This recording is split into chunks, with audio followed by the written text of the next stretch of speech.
шулама шумудала үш дос бала қайдан шыққанын сен ұмытпа. Дарханның рөліне қалай дайындалдыңыз?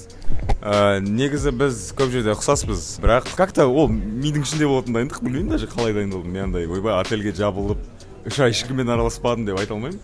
Өзіңіз ойнаған сияқтысыз солай қарасаң. Сондай бар. В каком-то смысле, да, может быть.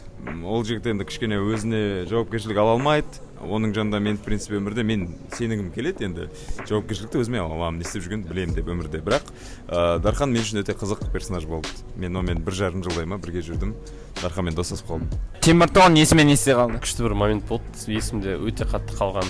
Біз ең бірінші келдік та, локация іздеп жүрген кезде бір жігіт андай бір заводтың несіне кіріп кеттік та, территориясына. Сол кезде охранник жүгіріп келіп та, машинамен, Нивамен тоқтайды да, не істеушісіңдер мында дейді да, біз деген.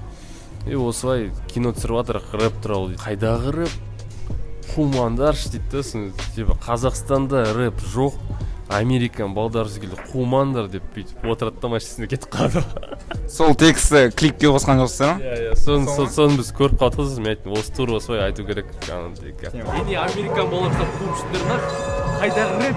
Теміртау қара қармен дегенсің ма? Теміртауда өте қызық болды. Бұл ең алғашқы біз келген кезде түсірілімнің барлығы сол қаладан басталды, ең алғашқы. Өте андай, фильм, съемки деген. Бірақ ең есте қалған нәрселері зауыттар. Суығы шығар енді. Зауыттар, суығы. Түсірілім жайында қызықтарын айта аласыз ба? Істе қалған дейді ол. Біз клип жасап жатқан кезде басымызға андай бір шелектен смола құйған. Смола емес, бірақ художка жасаған ғой, бірақ смола сияқты. Өте суық болып, бізге машина дайындап қойды, өйткені біз кірміз ғой енді. Басымыз езіліп жатыр ана смоладан. И бір машинаға отыруымыз керек болды, определенный несі бар, клеенкасы бар, біткен целлофанмен жабылып қойған. Но нас в итоге посадили вообще в другую машину. И ана тап-таза машинаның бытшын шығарып кіре қалғанбыз. Сол күндер қызық өтті, иә. Актер болам деген жастарға кішкене мотивация беріп жүрсеңіз.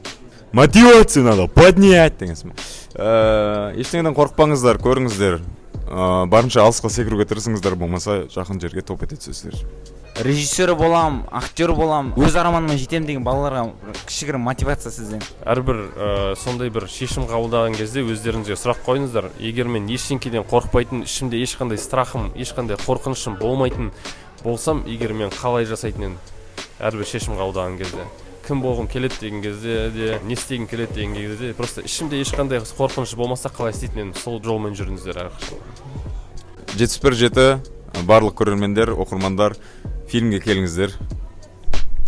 Ол уже барлық кинотеатрларда көріңіздер. 7/7 парақшасынан барлық адамдарына шақырам Шулама фильміне.